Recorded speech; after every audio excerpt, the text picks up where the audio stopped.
오늘 함께 나눌 말씀의 제목은 벼랑 끝에 서 있을지라도. 다 같이 한번 따라할까요? 벼랑 끝에 서 있을지라도. 벼랑 끝에 서 있을지라도. 제가 오늘 말씀을 준비하다가 제가 교육 전도사 시절에 아이들에게 율동을 섞어가며 전했던 한 예화가 생각났습니다. 제가 40이 넘은 나이에 주의 종이 되겠노라 신학대원에 들어가서 신학생 시절에 교육전사를 개척교회에 갔었는데요. 우리 교회보다 더 열악한 그런 교회였습니다. 그래서 제가 아동부, 중고등부, 청년부, 성가대 다 했어요.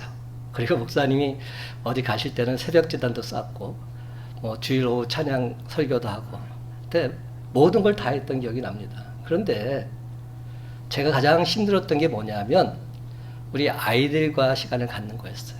중고등부 아이들과 청년들은 그래도 좀 어느 정도 대화가 되는데 이 교회학교 아이들은 막무가내인 겁니다. 그리고 제가 나이가 40이 훨씬 넘었잖아요. 그러니까 이게 통하지가 않는 거예요. 그래서 그 아이들에게 잘 보이려고 제가 무진 애를 썼던 기억이 납니다. 그래서 다른 시간보다도 그 아이들에게 말씀을 전할 때는 나름대로 율동도 하고 막 동작도 하고 막 아이들과 함께 지내려고 말투도 바꾸고 여러 가지 애를 썼던 기억이 납니다. 근데 그때 했던 예화예요. 갑자기 그게 생각난 겁니다. 이런 내용이에요. 어떤 믿음 좋은 사람이 있었어요. 근데 그 믿음 좋은 사람이 말을 구입했는데 이 말은 다른 말과는 좀 다르게 좀 훈련시켜야 되겠다 생각을 해서 할렐루야 이런 말이 막 달리게 되고 아멘 하면 말은 탁 서게끔 계속 훈련을 시킨 겁니다. 원래는 뭐죠? 이리야 하면 달리고 워이 하면 이렇게 멈추는 거 아닙니까? 근데 할렐루야 그러니까 말이 탁탁 달리기 시작했어요. 따그닥 따그닥 따그닥.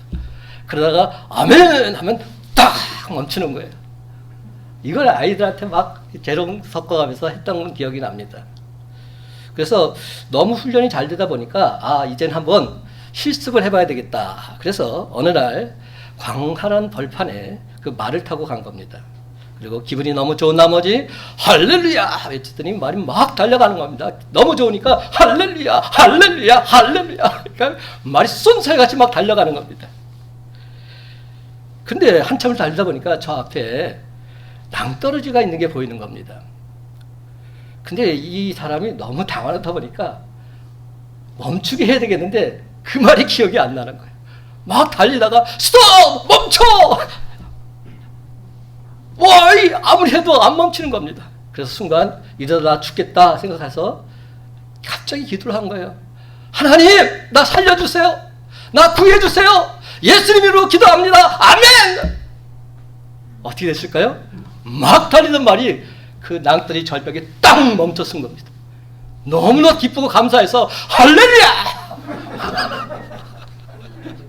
그냥 떨어져 죽고 말았다는 그러한 이야기야. 그러니까 제가 지금도 기억나는데 이 예화를 하니까 애들이 너무 배꼽을 잡고 울던 기억이 지금도 생생하게 납니다.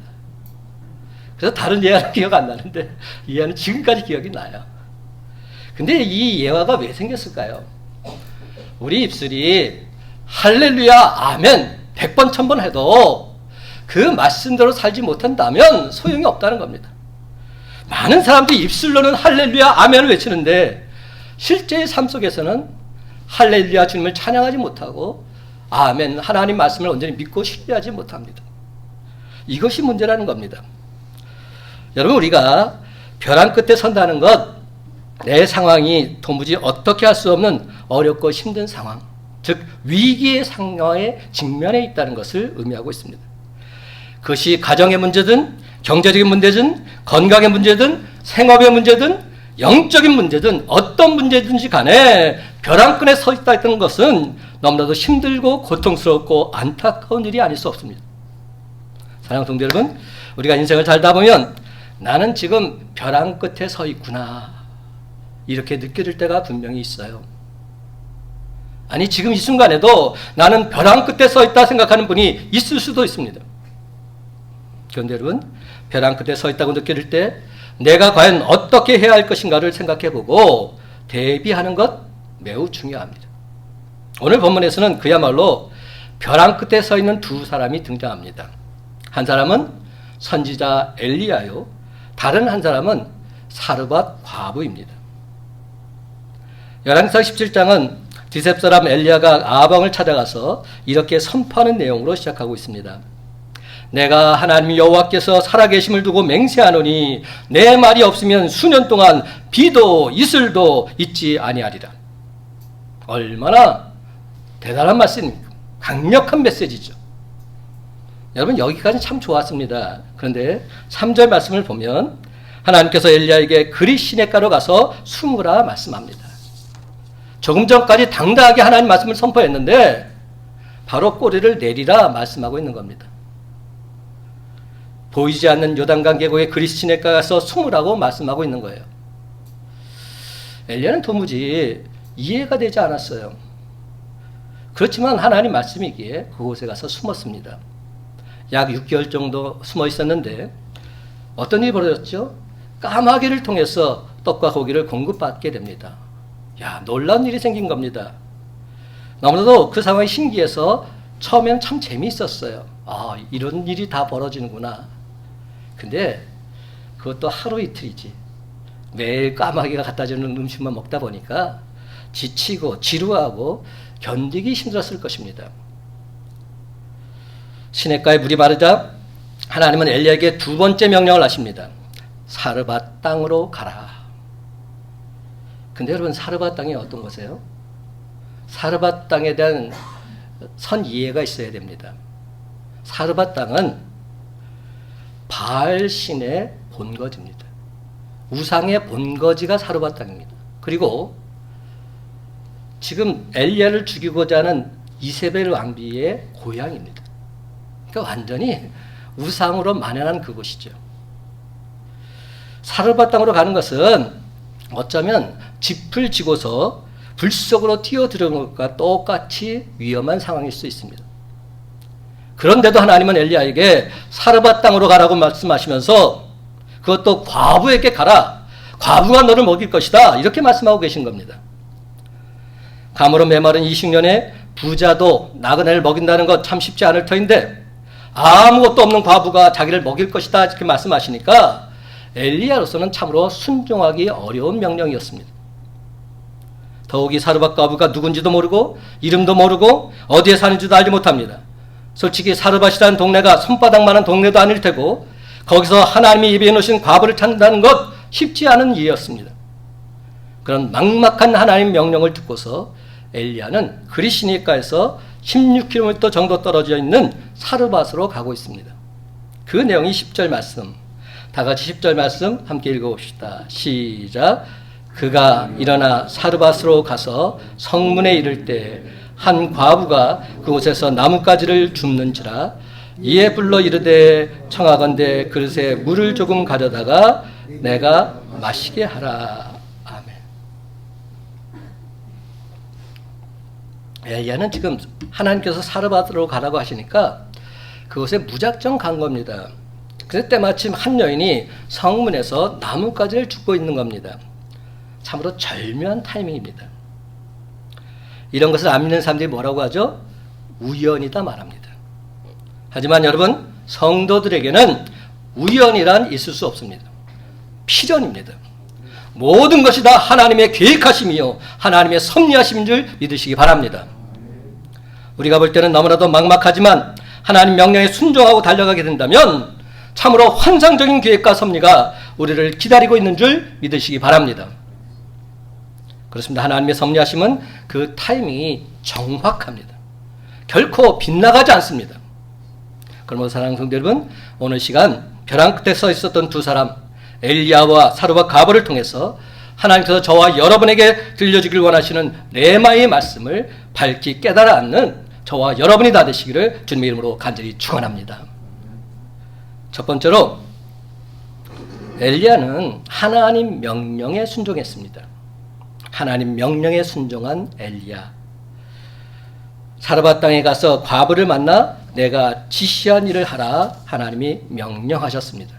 근데 여러분, 이 명령은 어떻게 들려집니까? 좀 부당하다고 느껴집니다. 말도 안 되는 명령이라고 여겨집니다. 때로는 우리도 이처럼 하나님 명령이 납득이 가지 않을 때가 있다는 겁니다.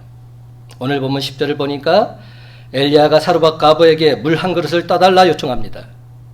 물 한 그릇 달라는 부탁, 그리 어려운 부탁 아닙니다. 하지만 그 당시 상황을 좀 생각해 보십시다. 그 당시에는 오랫동안 가뭄이 계속된 시기입니다. 물이 귀한 시기입니다. 물 한 그릇 달라는 것도 매우 힘든 부탁일 수 있습니다. 그리시네크가 말라서 가뭄이 찌들어지는 그러한 시기에 엘리야는 지금 생명부지의 여인에게 물 한 그릇 달라고 부탁하고 있는 것입니다. 그런데 엘리야의 요구는 거기서 그치질 않아요. 물 갖다 주러 가는 그 여인을 다시금 불러 세웁니다. 그리고는 물도 가지고 오고 떡도 좀 가지고 와라, 이렇게 말하고 있는 겁니다. 야, 참 엘리야는 얼굴에 철판을 깔은 것 같아요. 어떻게 처음 본 사람한테 이렇게 말합니까? 나 지금 배고프니까 떡 좀 갖다 줘, 이렇게 말하고 있는 겁니다. 떡을 가지고 오라는 이 말은 솔직히 생명부지 사람에게 밥상을 차려달라, 이것과 마찬가지 아닙니까? 엘리야는 난생 처음 보는 여인에게, 그것도 넉넉하지 않은 과부에게 물 한 그릇 달라고 하더니 밥상까지 차려달라 말하고 있는 것입니다. 이 말을 들은 사르밧 과부의 입장에서는 참으로 기가 막힌 노릇이 아니겠습니까? 더욱이 이 과부는 어떤 상황입니까? 매우 심각한 상황에 처해 있다 성경 말씀합니다. 12절을 보게 되면 한 움큼의 가루를 가지고 떡을 내서 먹고 이제 아들과 함께 죽으려고 했던 겁니다. 그는 나그네를 지금 대접할 만한 마음의 여유가 전혀 없는 겁니다. 자기 하나밖에 없는 외동아들과 함께 한 끼의 식사를 하고서는 죽을 수밖에 없는 그런 비참한 상황에, 절박한 상황에 놓여 있었기 때문입니다. 그런데도 불구하고 13절에 보면 엘리야는 더욱 아주 뻔뻔한 얘기를 합니다. 뭐라고 말하고 있어요? 그 떡을 먼저 내게로 가져오라, 이렇게 말합니다. 다 알았는데 근데 내가 배고프니까 나부터 갖다 줘, 이렇게 말하고 있는 겁니다. 이야, 참 대단하죠. 제가 만약 사르밧 과부였다면 뚜껑이 열렸을 것 같아요. 이야, 어떻게 선지라는 사람이 이렇게 자기 생각밖에 안 하나, 이런 생각할 수 있습니다. 화가 나지 않았을까요? 선생님, 이거 먹고 아들하고 지금 죽으려고 합니다. 이는 우리 모자의 최후의 만찬입니다, 이렇게 말하고 있는데 그 떡을 내가 먼저 먹을 테니까 그 뒤에 네 아들과 네가 먹든지 말든지 마음대로 해, 이렇게 말하고 있는 겁니다.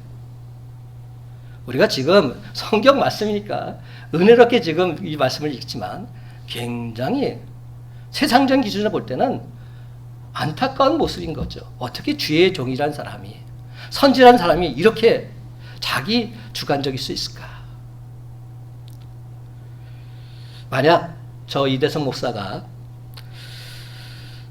그럴 일은 없겠지만 여러분들이 하루 이틀 먹고 살기 힘든데 어느 날 갑자기 찾아가서 성도님, 제가 지금 코스 요리가 먹고 싶거든. 그러니까 맛있는 코스 요리 나한테 좀 해줄 수 없어? 이렇게 부탁했다고 하십시다. 그러면 그 면전에서는 차마 거절 못하고 물론 해줄 수도 있겠지요. 근데 그 다음부터는 아예 얼굴도 안 볼 겁니다. 저런 목사가 다 있어, 교회가 여기뿐이야? 내가 딴 교회 가면 되지. 당장에 다른 교회로 옮겼을 겁니다. 먹고 죽을 수밖에 없는 아주 절박한 상황, 그런 상황에 처해 있는 이 여인에게 엘리야는 너무나도 염치 없게 그것을 먼저 나에게 줘서 먹게 해달라 요구하고 있는 겁니다. 근데 성경은 뭐라고 이 표현을 하고 있는지 아세요? 이게 바로 믿음의 명령이다, 이렇게 말하고 있어요. 이게 바로 믿음의 명령이다.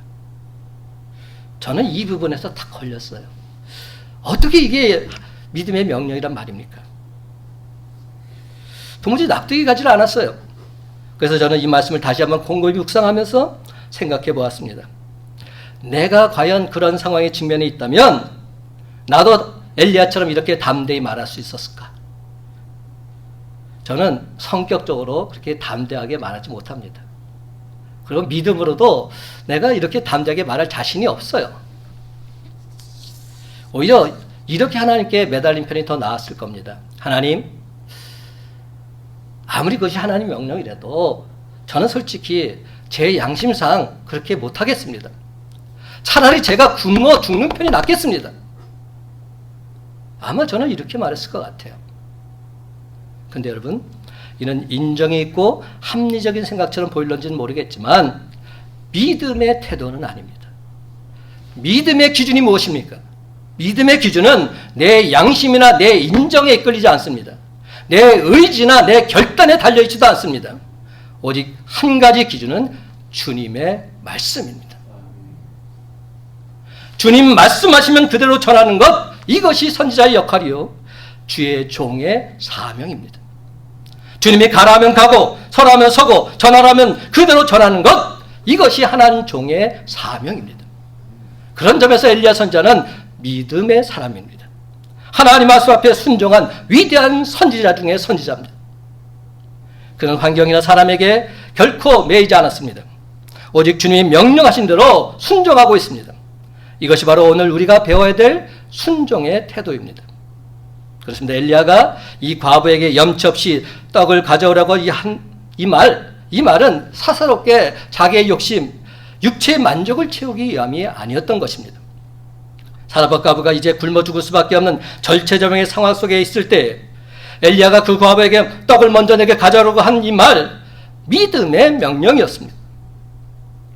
우리는 14절 말씀을 기억해야 합니다. 14절 말씀 다 같이 한 목소리로 읽어보십시다. 14절 시작.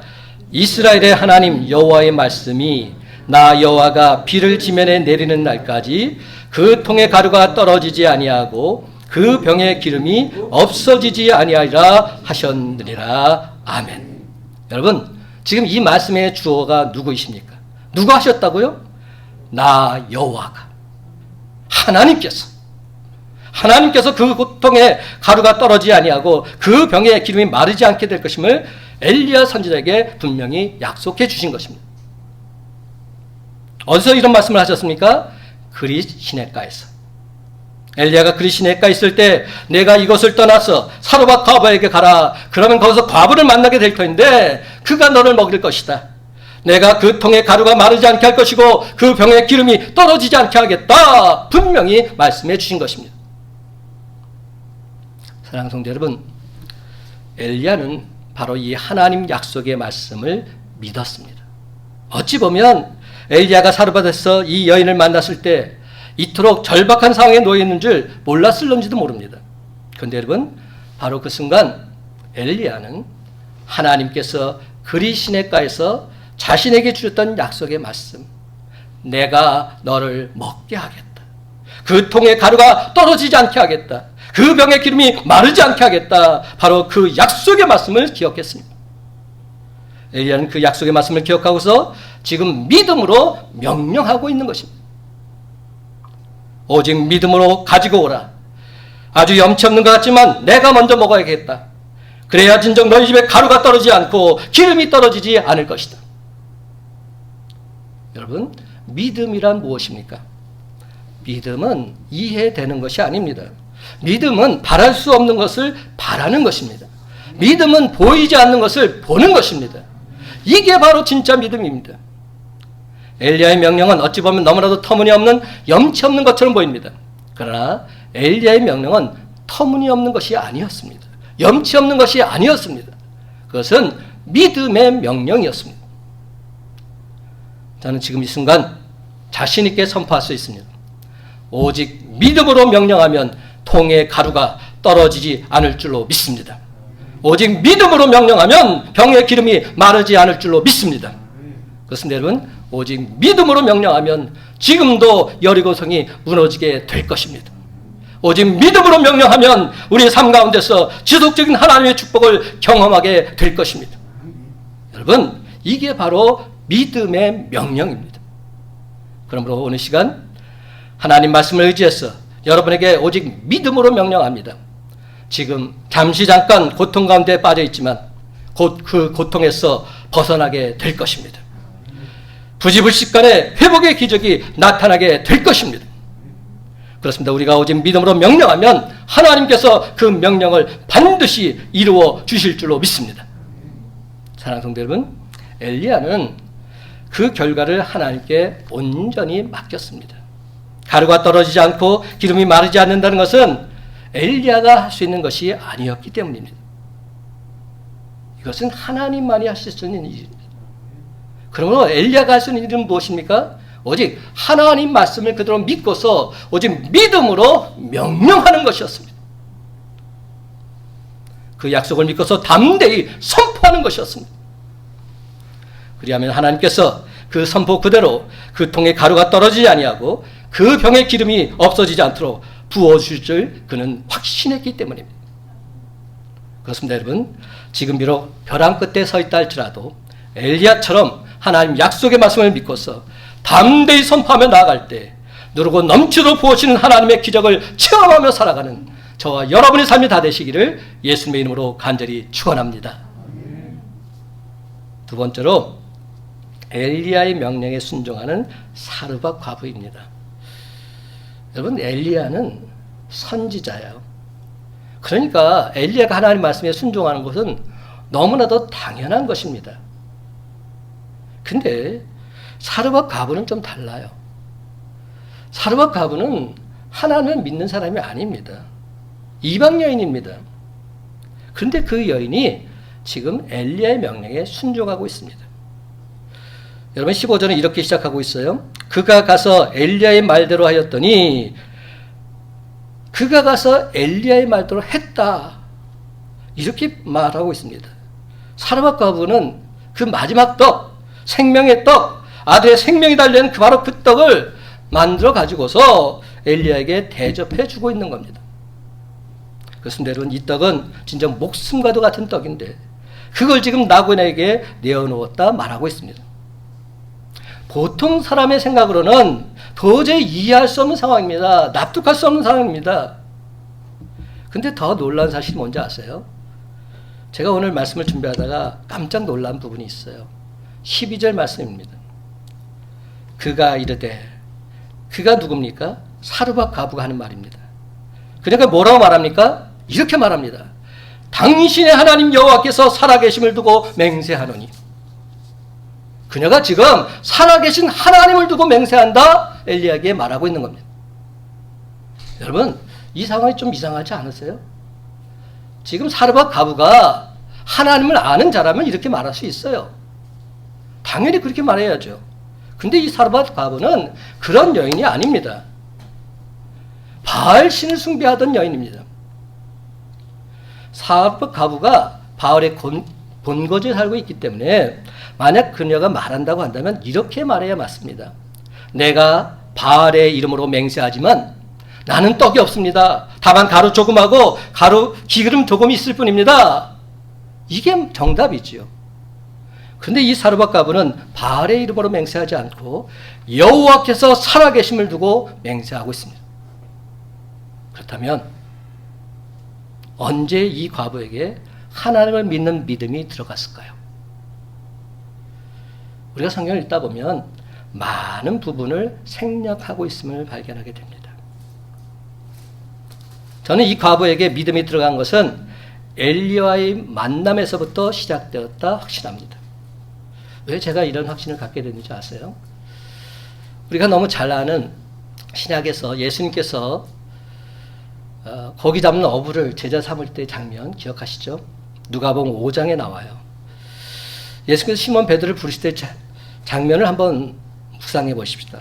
누가복음 5장 3절에서 6절까지 말씀, 성경 있으신 분은 한번 찾아보세요. 누가복음 5장 3절에서 6절입니다. 제가 읽습니다. 예수께서 함대에 오르시니 그 배는 시몬의 배라. 육지에서 조금 떼기를 청하시고 앉으사 배에서 무리를 가르치시더니 말씀을 마치시고 시몬에게 이르시되 깊은 데로 가서 그물을 내려 고기를 잡으라. 시몬이 대답하여 이르되 선생님, 우리들이 밤이 새도록 수고하였으되 잡은 것이 없지만은 말씀에 의지하여 내가 그물을 내리이다 하고 그렇게 하니 고기를 잡은 것이 힘이 많아 그물이 찢어지는지라. 여러분, 예수님께서 제자 삼을 때 이 장면 그냥 넘기지 마세요. 처음 어떤 장면입니까? 예수님께서 말씀을 전하시는데 모든 사람들이 다 바라볼 수 있는 곳이 필요했습니다. 그러다 보니까 저기에 지금 어부들이 그물을 깃고 있는 장면이 보입니다. 그래서 그곳에 가셔서 내가 이 배를 좀 사용해야 되겠다. 그리고 시몬 베드로에게 요청을 하시죠. 그러니까 베드로는 그때 이미 뭐 허탕쳤으니까 뭐 그렇게 하십시오. 그리고 그 배를 내어드린 겁니다. 그리고 예수님께서는 그 배에 올라가셔서 무리들을 향해서 말씀을 전하십니다. 베드로는 뭐 하고 있었을까요? 말씀을 듣고 있었겠죠. 무리들을 향해서 말씀을 전하시는데 가장 가까이에서 베드로는 그 말씀을 듣게 된 겁니다. 가장 핵심이 뭡니까? 말씀입니다. 말씀을 마치시고 예수님께서 뭐라고 말씀하십니까? 깊은 데로 가서 그물을 내려 고기를 잡으라. 이때 베드로는 순종하고 있습니다. 왜냐? 주님 말씀이 진리임을 알았기에. 주님 말씀이라면 내 생각과 다르다 할지라도 내 뜻과 다르다 할지라도 내가 순종하겠습니다. 그리한즉 그럴 때 놀라운 기적이 나타나게 된 줄 믿으시기 바랍니다. 여러분, 오늘 본문도 마찬가지입니다. 많이 생략해 놓았지만 이 본문을 자세히 묵상해 보면 10절에서 11절을 넘어가는 행간에 엘리야가 전능하신 하나님을 전하는 복음이 담겨져 있음을 발견할 수 있습니다. 여러분, 엘리야가 이 거백에 물 한 잔 달라 떡을 가져오라 말하기 전에 자신은 그리 시냇가에서 왔으며 하나님을 섬기는 자로서 선지자라는 사실, 자신이 앞으로 무엇을 감당해야 되는지 이 여인에게 다 말해주었음에 틀림이 없습니다. 그렇습니다. 엘리야는 복음을 전했고 이 여인은 그 복음을 들은 것입니다. 복음을 들려주고 난 후에 엘리야는 이 여인에게 물과 떡을 가져오라 말했으며 바로 그때 그녀가 하나님이 살아계심을 두고 맹세한다 말하고 있는 것입니다. 다시 말씀드립니다. 이 여인은 복음을 듣고 하나님의 살아계심에 대한 믿음을 간직했으며 그 믿음이 그녀로 하여금 터무니없는 명령 앞에서도 도무지 이해할 수 없는 명령 앞에서도 순종하는 헌신을 가져오게 했던 것입니다. 사랑하는 성도 여러분, 우리가 복음을 들었다면 순종의 반응이 나타나야 합니다.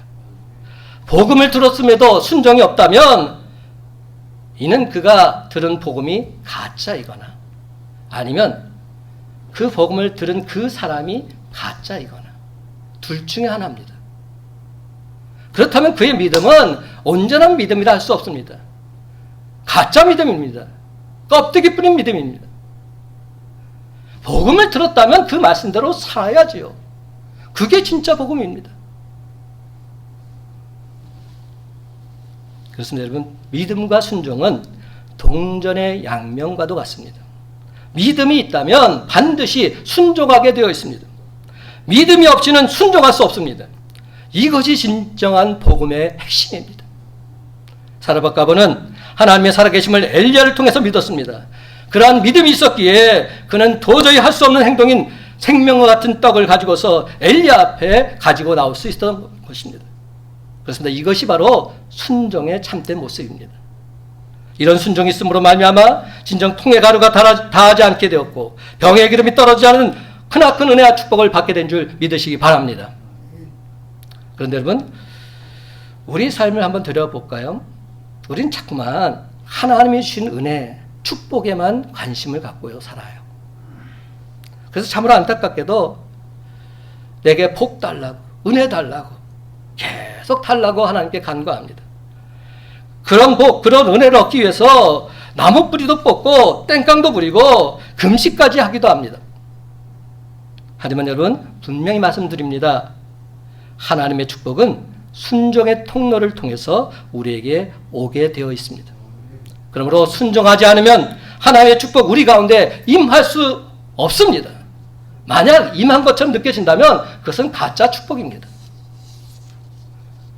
따라서 우리는 자기 자신에게 자주 물어보아야 합니다.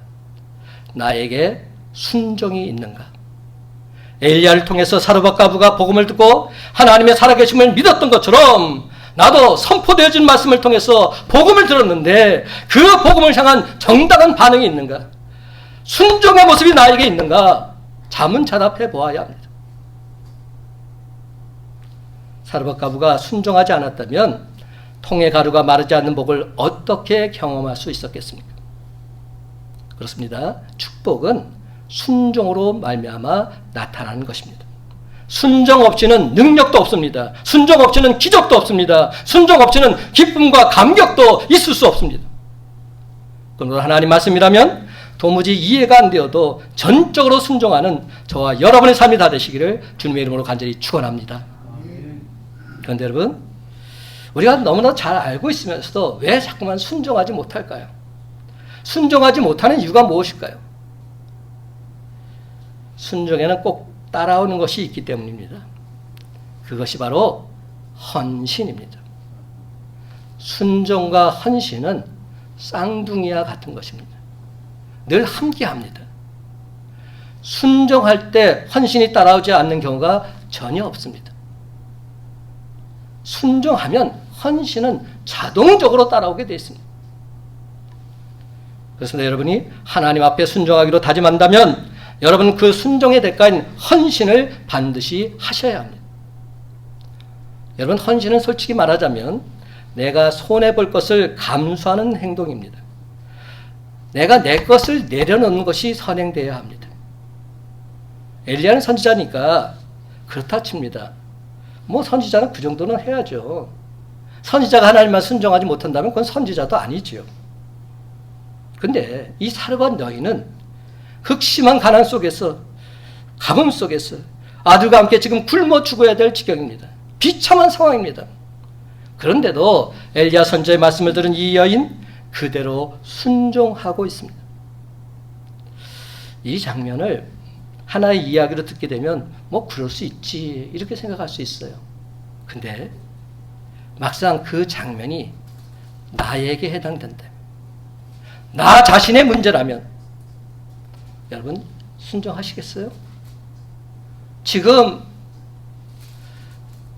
너무나 힘들고 어려운 상황 속에서 굶어 죽게 된 그런 상황 속에서 이 한 끼 먹고 이제 죽어가는 그런 안타까운 상황에 처해 있는데 그거 갖고 와서 나한테 달라 이렇게 말할 때 여러분 순종하고 드릴 수 있어요?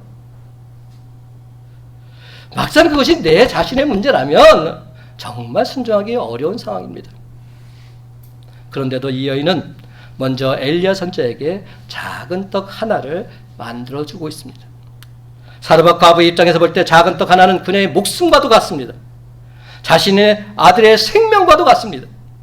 그들이 가지고 있는 유일한 1%의 희망이 바로 가루 한 움큼과 바락이 조금 보이는 그런 기름에 있기 때문입니다. 우리가 만약에 떡이 100개가 있어요. 100개가 있다면 뭐 나그네가 한 개 달라면 줄 수 있어요. 왜 못 줍니까? 이거 드십시오. 드릴 수 있습니다.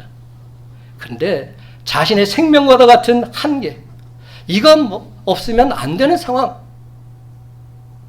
그걸 지금 달라고 한다면 여러분 줄 수 있겠어요? 상상조차 하기 힘듭니다. 그런데도 이 여인은 엘리야의 말씀을 있는 그대로 믿고 순종하고 있습니다. 자신의 1%의 희망마저 하나님께 온전히 드리고 있는 겁니다. 마지막 1%의 양식을 드린 순종을 통해서 그녀는 하나님의 기적을 목도하게 됩니다. 16절 말씀, 결론의 말씀 다 같이 함께 있습니다. 16절입니다. 시작. 여호와께서 엘리야를 통하여 하신 말씀같이 통의 가루가 떨어지지 아니하고 병의 기름이 없어지지 아니하리라. 아멘. 여러분, 사르밧 과부의 이 여인의 1%의 순종의 믿음이 결코 바닥나지 않는 놀라운 축복을 만들게 된 것입니다. 이 여인은 떡 한 조각을 내려놓았지만 그 떡 한 조각은 그녀에게는 전부였습니다.